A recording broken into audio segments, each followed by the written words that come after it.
U.S. confirms American hostage Kayla Mueller was killed while being held by Islamic State. President Obama expresses his grief over the case. The Pentagon acknowledges that the unrest in Yemen damages its counterterrorism abilities. And at least 12 people are killed in eastern Ukraine after pro-Russian rebels shell the town of Kramatorsk. This is talks over the crisis are set to reopen in Minsk. And former International Monetary Fund chief Dominique Strauss-Kahn faces trial over a sex scandal and denies all charges.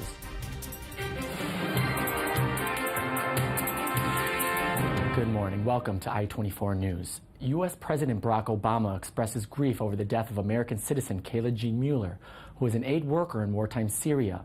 In an interview with BuzzFeed News, Obama defended Washington's policy of not paying ransom. My immediate reaction is heartbreak. I've been in touch with Kayla's family. She was an outstanding young woman and a great spirit.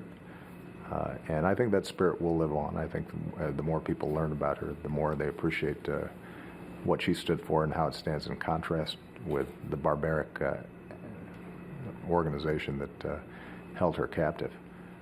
The one thing that we have held to is a policy of not paying ransoms with an organization like ISIL. And the reason is that once we start doing that, not only are we financing their slaughter of innocent people and strengthening their organization, but we're actually making Americans even greater targets for future kidnappings. And several IS-linked Twitter accounts claimed that the American aid worker was killed in a bombing raid on the Syrian city of Raqqa early on Friday. Here's more from the i24 News Desk. On Tuesday, the White House confirmed the death of 26-year-old American hostage Kayla Mueller, who has been held captive by IS militants in Syria since 2013, when she was stationed as an aid worker in Aleppo. IS claimed Mueller was killed in a Jordanian airstrike last week, but no additional confirmation about her cause or time of death was made yet by U.S. officials. What is not possible to call into question is that ISIL, regardless of her cause of death, is responsible for it. This, after all, is the organization that was holding her against her will. That means they are responsible for her safety and her well-being, and they are therefore responsible for her death.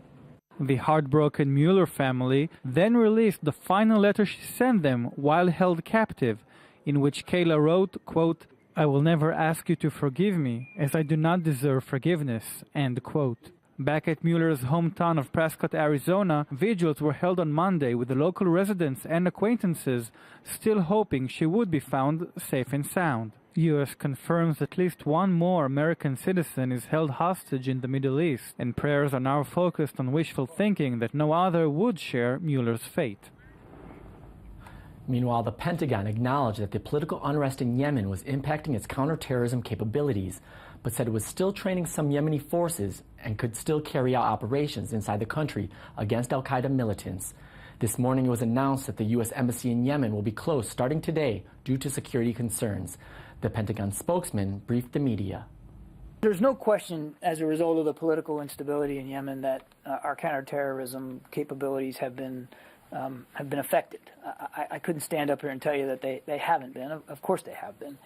And I've said before that obviously doing counterterrorism in a foreign country, it's always better to do it when you have an effective, reliable partner. Right now, that partner, the country, the Yemeni security forces and the government to which they report is very much in flux right now. So we understand that, and I wouldn't get up here and say that there's been no adjustments made. And the United Kingdom announced it will also shut down its embassy in the Yemeni capital Sana'a due to security concerns. Moving to the Ukraine crisis, Ukrainian troops were killed a short while ago in a rebel attack near the town of Debaltseve, where fighting has been taking place in recent weeks. This morning, 2 more soldiers were killed in rebel shelling on the city of Donetsk. Yesterday, at least 7 soldiers and 5 civilians were killed in the latest fighting in the east of the country, including the town of Debaltseve. Meanwhile, rocket strikes hit Ukraine's military headquarters in the east, wounding many army personnel and civilians. This comes as a new round of talks over the crisis is set to reopen in Belarusian capital Minsk. i24 News reporter Ayman Siksak has the story. Rocket strikes hit Ukraine's military headquarters and a nearby residential area in the east of the country on Tuesday, killing at least 3 civilians and wounding many army personnel. The government-controlled Donetsk Regional Administration said the rockets had been fired from a nearby rebel-controlled area in what is another attack in the ongoing conflict in the east of the country. One day earlier, a soup kitchen was hit by rocket fire in the Luhansk region. Loud explosions rang in the city, sending employees scurrying to seek shelter in a basement. In the wake of these events, about 100 men arrived in a mobilization center in Donetsk to volunteer and fight with pro-Russian separatists against government troops. They keep bombing us. We're volunteering for our houses, for the motherland, for mother, for family. I want for my kids to live in a normal country. The presidents of Ukraine, Russia, Germany, and France are scheduled to meet in Minsk on Wednesday in an attempt to hammer out a peace plan. But while on visit in Cairo on Tuesday, Russian President Vladimir Putin seemed defiant as he blamed the US and the European Union for the Ukraine crisis, claiming these powers have, quote, expansionist policies in Ukraine. Putin is on a 2-day trip to strengthen economic ties with Egypt, which he called Russia's most trusted partner. And ahead of the new round of talks in Minsk that are set to open later today, EU Foreign Policy Chief Federica Mogherini says the talks are, quote, a chance that cannot be missed. Tomorrow it's a chance.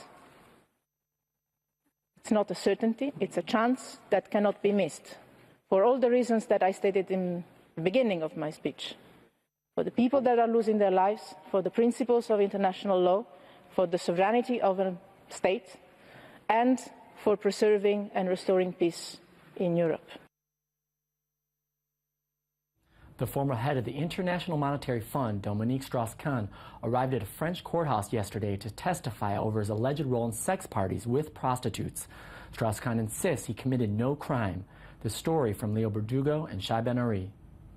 Dominique Strauss-Kahn arrived at the Lille courthouse Tuesday to face charges of aggravated pimping and was welcomed by 3 topless activists from the feminist group, yelling pimps, clients, all guilty. One of them violently threw herself against the car of the former managing director of the IMF, who was scheduled to deliver his highly anticipated testimony. I committed no crime or offense, DSK claimed. For his part, the examining magistrate believes the former top French official was fully aware of the presence of prostitutes at the sex parties he attended, an allegation firmly denied by Strauss-Kahn, who risks up to 10 years in prison and a 1.5 million euro fine if found guilty. As the session started, the president of the court asked the 4 defendants to stand before the judge, then stated their names and their alleged roles in the affair. Fabrice Paziskowski, a friend of Strauss-Kahn, and David Roquet, former executive in the French company Eiffage, are both presented as organizers, recruiters, and paymasters. Jean-Christophe Lagarde, a police officer, is described as the escort.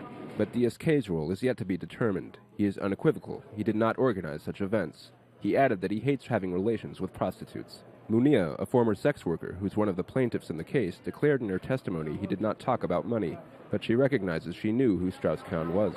Very emotional, she mentioned a brutal but consensual act. She remembered his smile throughout, adding he seemed satisfied with what he was doing. Dominique Strauss-Kahn, once tipped as a contender for the French presidency, has 2.5 days to clear his name. And finally, North Korea held a national cooking contest at the Pyongyang Noodle restaurant, commemorating the 73rd birthday anniversary of the country's late leader, Kim Jong-il. North Korea's official news agency released a video that showed North Korean cooks preparing the traditional food, and people will look around a food exhibition.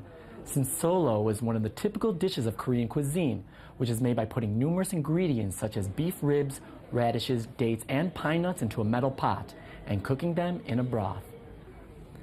And that wraps up our top stories this morning. Be sure to follow us in 20 minutes for our next updates and check us out on our website, i24news.tv, as well as Facebook and Twitter.